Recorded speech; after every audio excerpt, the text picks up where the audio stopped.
December. They said we were going to answer in October. That is today. And I think it's been predictable. If this wasn't something that we warned that they would say, and that we would rule out. So I said to my friends, there's only one decision, no extradition, and no further postponement to that decision that you then give in December. In December then, they'll say, we'll say in January, at least if I can go on continually, and of course I've already said it before I know, that it would then lead to greater chance of doing murder. Was very clear. I'll just repeat it, read it for people who can't see it. I stand, okay, this is me personally, but not because I'm any better than you, not because, my being prepared to arrest him means, equally prepared. I don't believe in enforcing martyrdom unnecessarily. It's wrong, and there's people who want to be saints and all. So I'm reading this. I stand in contempt of this court. That's against the law. Okay. I said in contempt of this court. This court is complicit in the slow murder of an innocent man. Stop killing Julian. Now we all approve of that, and therefore it is not courting arrest, which, the psychologists try to use this argument and saying, you just want to be a martyr, it's a last temptation and all that. We've heard it before. So I want to add to the statements, because usually when a person says there's only one decision, no extradition, then the person repeats it. So I don't want to get in the way of what a person has said is correct. But I would like to add, because we can predict, they've already done it in September. They've given their word. They have to keep their word. And they haven't when they say, if they do say, we will decide then in December. So we'll say to them, you've already said that in September, you decide to October, and you didn't do it, so you're liars. And that's why I'm standing in contempt. Not because I want to be a martyr and all. They probably wouldn't arrest, jail me, the way they jailed, what's his name, Craig Murray, because I'm just an ordinary person like you see? So I wanted to say this. I'll defy the court. The police were there just a while ago. I want to say to the police, do your duty and arrest me, because I'm breaking the law now, And I say, yes, you're a policeman, but you've got a mind of your own. You can decide and do your duty, because otherwise you should be sacked from your position as a policeman, because you let one guy get away with it in contempt of court. So I hope you understand this. So we're going to put this in front of the police, as I already have. Naturally, they won't move. I say, come on, arrest me, I'm breaking the law. You can't condone this. So I hope you understand why it's necessary, not just for me, but for all of us to do this. But I don't want to stand in the way of a person who said, only one decision, no extradition, and add something. I'm not trying to do that, but I just wanted to close all the loopholes, because this is a possibility. And then they'll say the same thing. So they will not say at the end of this day, yes, they won't admit it, of course, but they will have allowed the law to be broken. So they've got to do their duty. It's an unjust law, and I often say, if I'm not in contempt of court, ordinarily I wouldn't want to be in contempt of a law. But if I'm not in contempt of court, I'm in contempt of justice. So justice is more important, has to prevail. But not one standing in the way of the other, not overshadowing, but adding to it. Hope you understand. I don't know if I said it very well, because it's a complex issue, really. but we know the duplicity of these people, and they take advantage of anything. Thank you so much. All the best. And let everybody else do the same thing here too.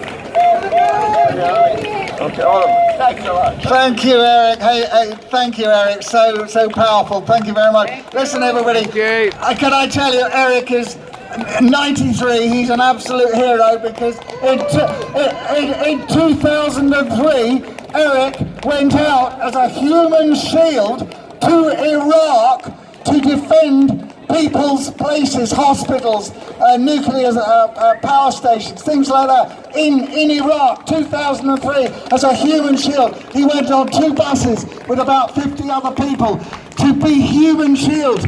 And he's an absolute hero, Eric, and he's been one of Julian's best people. Thank you very much.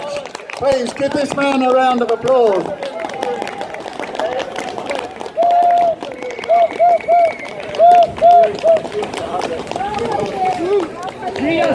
Yeah, and listen, just one last point. If you remember in 2003, we were all lied to.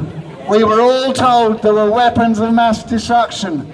And we went to this country, illegally, went to war on that lie. And that's why we need WikiLeaks to expose lies, to expose corrupt governments. Because in 2003, we went to war on a lie. They never found weapons of mass destruction. They were looking for them for months. And then they realized they weren't there, and then eventually they had to come clean. We are often lied to, and that's one example of the lies that start wars. That's why we need Julian to be freed. As Julian says, if wars can be started by lies, peace can be started by truth. Free Julian Assange! Free Julian Assange! Free Julian Assange! Free Julian Assange! Thank you so much for being here. You are good people, an honest court of public opinion, far better than that corrupt kangaroo court in there today, unless they free Julian Assange today. 5 seconds. In the videos you heard, the statements made that the 2 Americans were laughing. They also added something. This is a turkey shoot. Now, when you say it's a turkey shoot, then you're saying that the Iraqis who were trying to avoid being shot were running away a bit. You know, that means that you consider that the human beings are no important than a turkey. Well, I love turkeys, I love all animals, but I still say that it's, of course, very important. They should not then imply, as they do by that statement, that that's what all it means, you know, that this turkey, they're killing animals. No, a human being is important, okay? So I hope you understand that. They did say, I'm just adding to what we have recorded where they laughed and all that. They said turkey shoot. So they're saying they're not human, they are subhuman. I mean, I don't want to sub them in a derogatory way, but of course, human beings have the advantage of being able to solve all these problems, and other animals can't perform brain surgery, for instance, you know. But it's true also that other animals don't kill when it isn't necessary. So they're worse and better than we are in some ways. I say the 2-legged animals can be the worst, they can also be the best, but they have the knowledge and, you know, to save humanity more than other animals, okay? But you understand, I think, the point I'm making, okay? Thank you, Eric. Listen, Mark, so why so many Thank you, Eric. So we had a brief interlude, and we were listening to the collateral murder audio from that video of this helicopter. Now we're going to listen to the second half, and after that there's an account from a US Marine who was there, and he was the person who found the children in the van after they'd been seriously injured by heavy caliber gunfire through the windshield of the van. You'll also hear the helicopter crew laugh as they shoot through the windscreen of the van with the journalist's children inside of it. it's important to realise that this kind of testimony is vital for the anti-war movement. It was a horrendous mistake, and Eric stood up against it for the invasion in Iraq. We had weapons inspectors in Iraq, and they said there were no weapons there. Then Tony Blair ordered that they be withdrawn because we intended to go and attack the country. And then he tried to blame the weapons inspectors from leaving Iraq. He tried to blame it on the Iraqis, saying that they were trying to hide the weapons. And the weapons inspectors, Hans Blix himself, I believe Scott Ritter as well, they said, well, the reason we've not found any weapons through searching for them for 5 years is probably because there aren't any.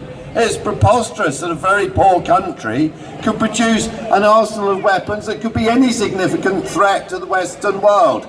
So that was based on lies. The Iraq War was based on lies, exactly in the same fashion that this hearing we have today is also based on a foundation of complete made-up lies. We need to draw that close distinction between Iraq, it killed hundreds of thousands of people.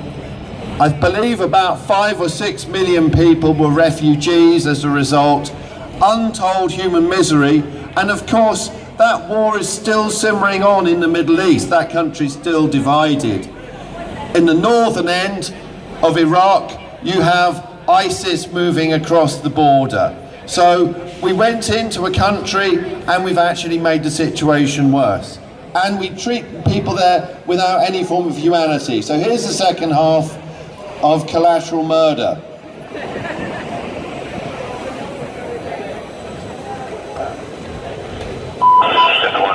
We also have one individual appears to be wounded, trying to crawl away. Roger, we're going to move down there. Getting up. You guys got that guy crawling right now on the curb? Yeah, I got him. I put 2 rounds near him, and you guys are shooting over there too, so we'll see. Yeah, roger that. Rear Bears 1. Hotel 26, Crazy Horse 18, have 5 to 6 individuals of Western Mission engage. I can't get them now because they're behind that building. How about a fire? Hey, you shoot, I'll talk. Light them all up. 2 traffic, 260. Come on, fire. Yeah, roger. Keep shooting. Keep shooting. Yeah, we got 2 birds. We're still firing. I got him. 6 is a 2-6. We'll move, but we got this. I'm sorry, what was going on? Bypass? God damn it, Kyle. All right. I hit him. Oh yeah, look at those dead bastards. Oh yeah, look at those dead bastards. Nice. Good shoot. Thank you. Oh yeah, look at those dead bastards. A whole street covered with bodies. The reaction to that was nice. Yeah, look at those dead bastards. Nice. 2-6, Crazy Horse 18. Thank you. This tape from me and the other people involved made nice a dirty word. So we just couldn't see something as being nice anymore when a whole street covered with carnage is nice. Ethan McCord was one of the first soldiers to reach the scene of the killing. Here he speaks to an audience in the United States. Myself and the team of soldiers I was with began running in the direction where we heard the Apache fire. Good shoot. Thank you. I was not even close to prepared for the carnage that I was about to walk onto. I saw what appeared to have been 3 men on a corner. Got a big pile of bodies to the right on the corner. Yeah, right here. Yeah, dismounted infantry and vehicles. Over. It was an extreme shock to my system. They didn't look human. Then there was the smell.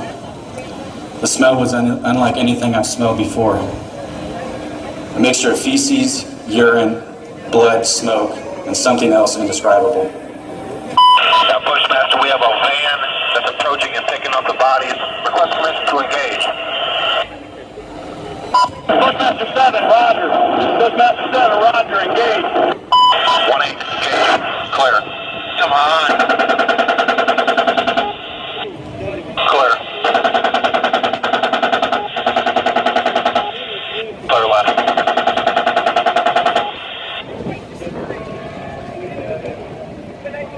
Oh yeah,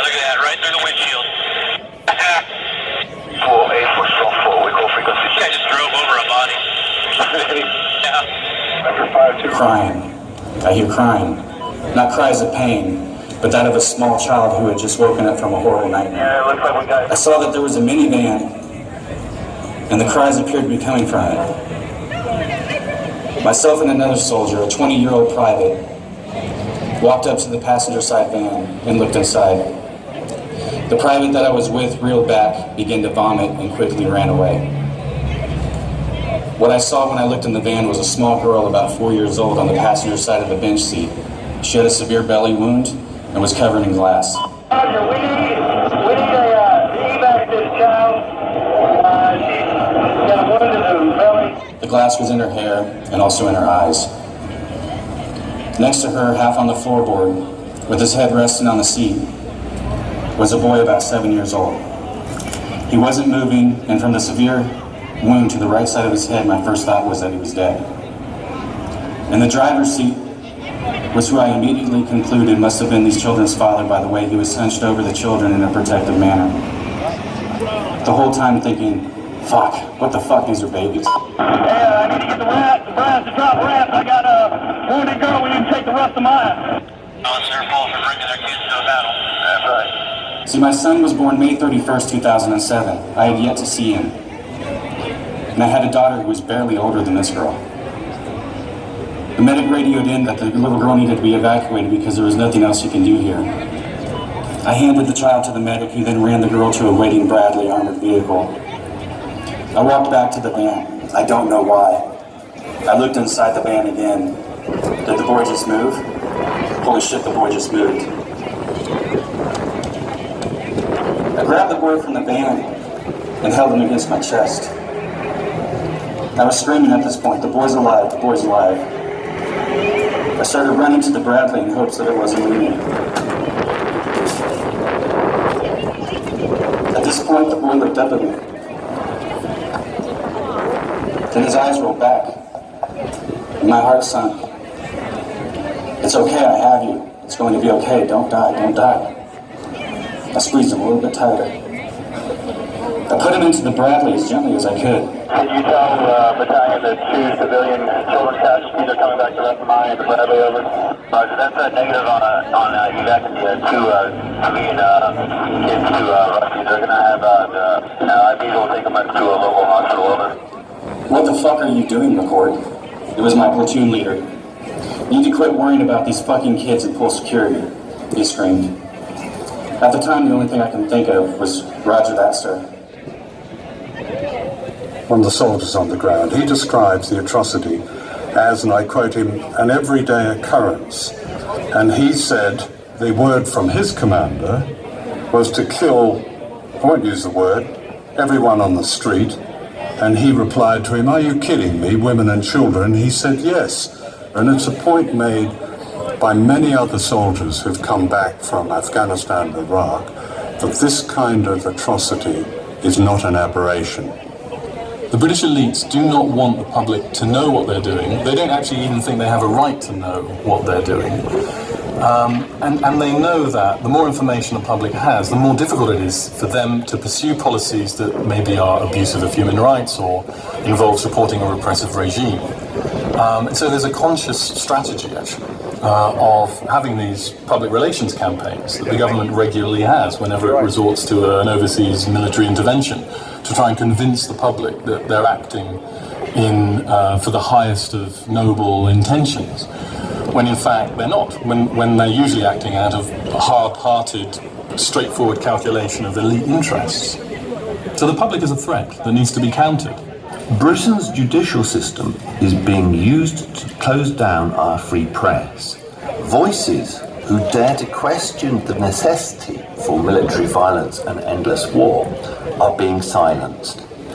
Julian Assange and Craig Murray are both prominent journalists who have tirelessly countered corporate news pro-war propaganda narratives. Frighteningly, not even a pretense of due process is maintained.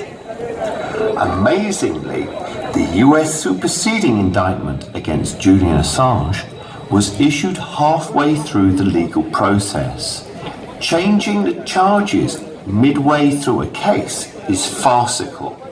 It is particularly ridiculous when this relies on a witness like Sigurdur Thordarson, who is impossible to recognise as a truth-telling man of good character. These persecutions of journalists are only show trials, not to be confused with any respectable form of public justice. They are purely designed to terrify journalists away from telling the truth about war. Freed from any criticism in a free press, what remains that will restrict the excessive war ambitions of our ruling class? Will war with Russia, China, and Iran be what we are faced with?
And yet the individuals who perpetrated these things are still running around, you know, more or less much as before, you know, being taken seriously as commentators, as authorities on this or that. You know, I find it astonishing. These people should hide their heads in shame. We turn now to a major development in the case of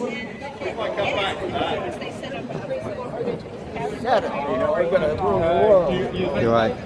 How are you doing? Sorry. Tony Blair. A few years ago, after Margaret Thatcher died, 120,000 people gathered in Trafalgar Square to hold a wake for the great lady, with a huge effigy of her with a handbag made of orange supermarket bags. And people were cheering and dancing and singing.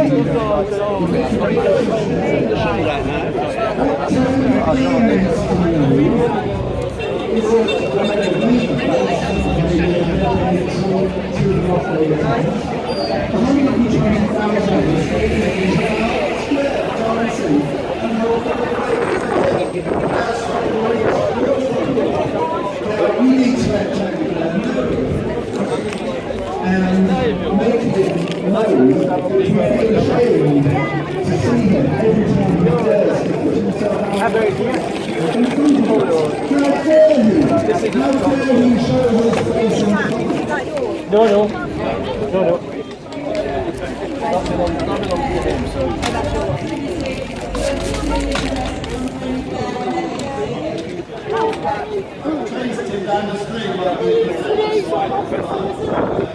Some children will.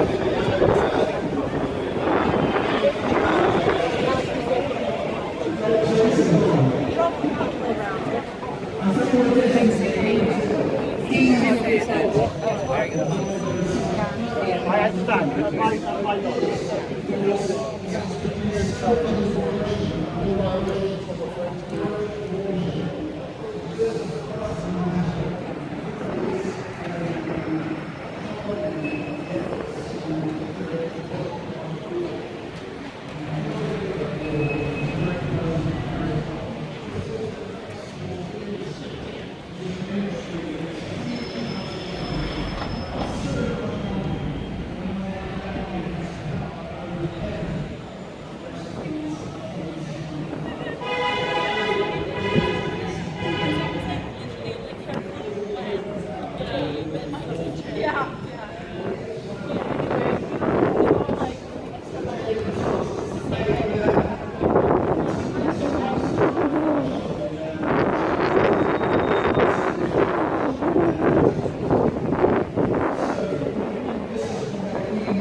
In